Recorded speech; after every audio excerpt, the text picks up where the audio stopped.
The next day, Selestra was woken up from someone shaking her tent. Having to wake up so early, she was still a little groggy. Digging around in her pack, Selestra grabbed some dried meat to eat for breakfast.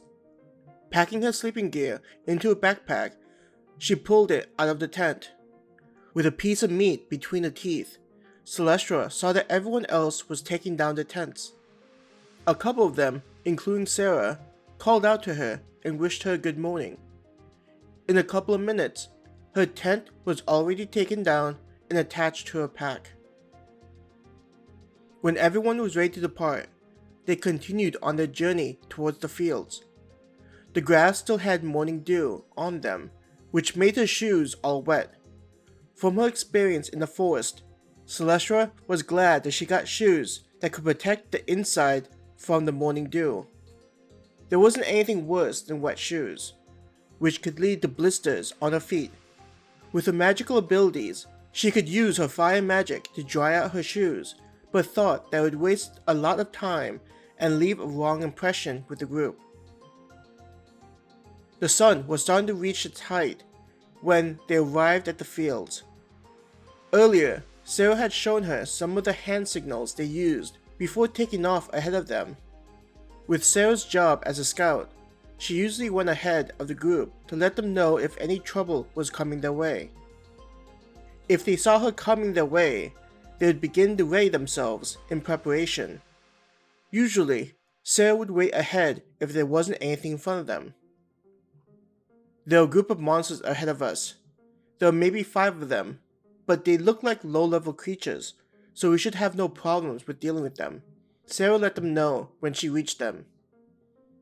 Nodding his head, Frank spoke to the group. "You heard Sarah. We'll be facing a group of monsters.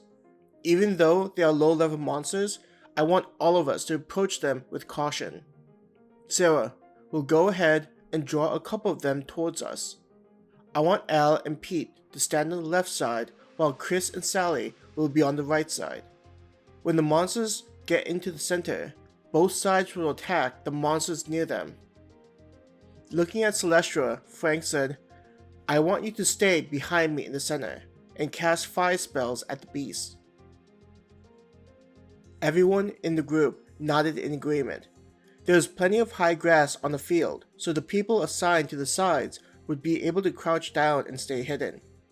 The way they moved let Selestra know that this was something they had done numerous times. When they were in position, Frank signaled Sarah to lead the monsters towards them. Raising her bow, Sarah knocked an arrow and drew the string.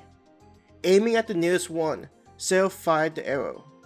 Hitting one of the creatures in the head, she quickly ran back towards the group and stood behind Selestra. Looking like people on their hands and feet, the monsters were the size of a full-grown adult, but with leathery-looking skin and skull-like head. Half the group scampered towards them. Seeing Frank carrying a tower shield, they headed straight towards him. "Selestra, it's your turn now," Frank told her. Moving from behind Frank, Selestra took up a fighting position with her staff. Gathering the mana from deep inside of her, she began her spell. "Go and burn all enemies ahead of me. Firebolt!" Ahead of her staff, 4 bolts appeared and streaked towards the monsters. Only half of them hit. The 2 that were struck by her magic were flung back with a bolt embedded in them. Screeching in pain, the monsters tried to get back up, but were a lot slower than previously. The one remaining rushed towards Frank and clashed against his shield. "No!" Frank shouted towards the 2 groups hiding before pushing the monster off of him. Using his sword, Frank swung the blade down and hit the creature on his shoulder. Black goo came squirting out of it. Even with the sword stuck in its joint, the beast continued to try to attack Frank. Using his boot, he kicked the creature away and pulled out his sword. Throwing away his shield, he rushed the creature and plunged his weapon into the creature's chest. It soon fell onto its back, no longer moving. When Selestra looked, she saw that the other 2 groups had taken care of the remaining 2 that were hit by her firebolt. When the 3 monsters were killed, they went after the remaining 2. Selestra shot another series of firebolts and finished them off. Everyone did a great job. Frank congratulated them. Though the group wasn't large, the stress of fighting against monsters had sapped their stamina. Everyone looked tired and glad that the fight was over. Dragging the corpses into a pile, they started to dissect them. When Frank saw the confused look in Celestra's eye, he told her, "Various parts of these monsters can be taken to the guild's warehouse. They store the parts to be categorized and sent to individuals who use them. If we take care of the bodies ahead of time, the guild usually gives us a bigger reward." Understanding the importance of this job, Selestra said, "Even though hunting monsters is dangerous, it seems like a worthwhile adventure." Yes, many industries rely on adventurers to go and hunt monsters to gather these ingredients. Sarah agreed with her. "What did you think about your first experience in hunting monsters?" she asked Selestra. "It seemed very organized, how everyone had a part to play in. I hope that you'll take me out to experience this more," she asked the group. Laughing, Frank said, "I'm glad you felt that way. You have strong magical abilities, so we look forward to working with you. We often go hunting monsters, usually in this area, so you're invited to join us. When we reach the city, each of us goes our own way and meet up the next day at the same time. If you're still interested in hunting with us, you are free to meet us at the entrance." "Thank you. I look forward to going out and hunting more monsters," Selestra said to the group. The way back to the city was a bit more casual, considering there were likely no monsters in the path. Sarah still scouted ahead of them, but the people in the group were more lighthearted and talked about what they were going to do with their money. Instead of camping at night, they continued past when the sun went down. In the distance, Selestra could see the city lit up at night. Coming back home after a successful hunt was a good feeling.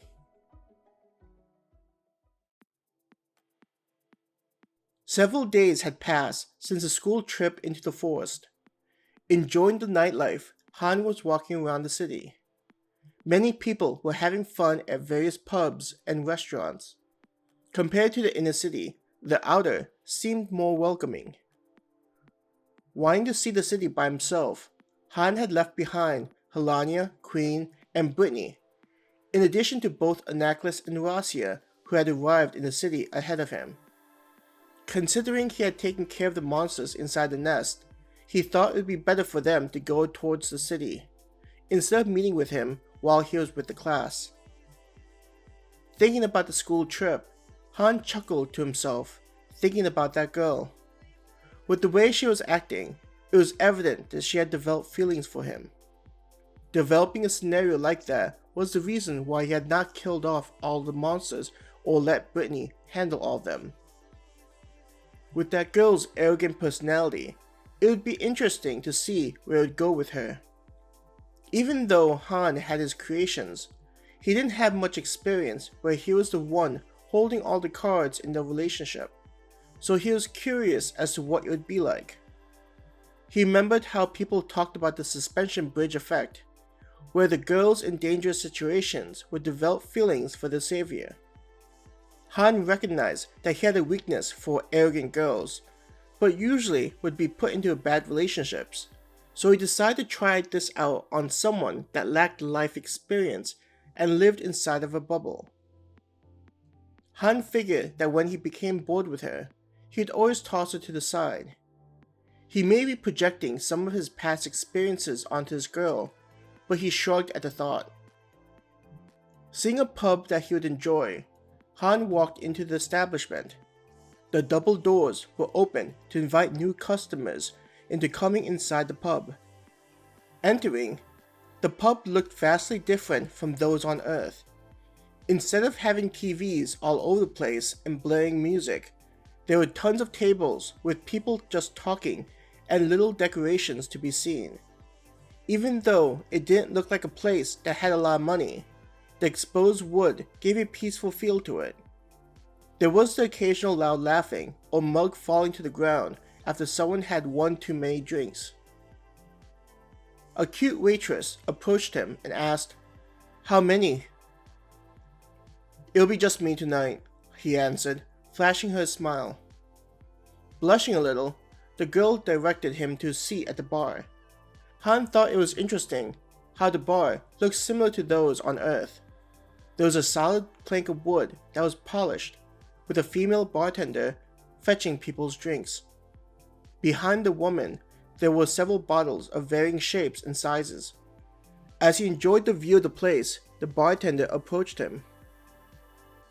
"What will it be?" the woman asked him. "What do you recommend?" he asked, unsure of what they served inside this fancy world. "We have some fermented nectar called Sweetie. It may not be strong, but is a favorite to many," she informed him. "I'll try that." Han placed a gold coin onto the bar.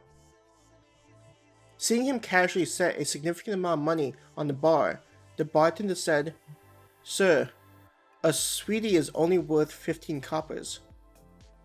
Waving his hand to indicate that it didn't matter, Han answered, "Just keep bringing me something to drink, and anything remaining will be a tip." "Thank you," the woman said with a smile. She began mixing various liquids into a mug and placed it in front of him. Taking the coin, the bartender tucked it between her breasts. Han took the mug and drank a little of the contents. It reminded him of mead, but a little harder taste to it. There were some fruity flavors mixed in, which was probably what she added. Enjoying the relaxing atmosphere, Han comfortably sat there while drinking his beverage.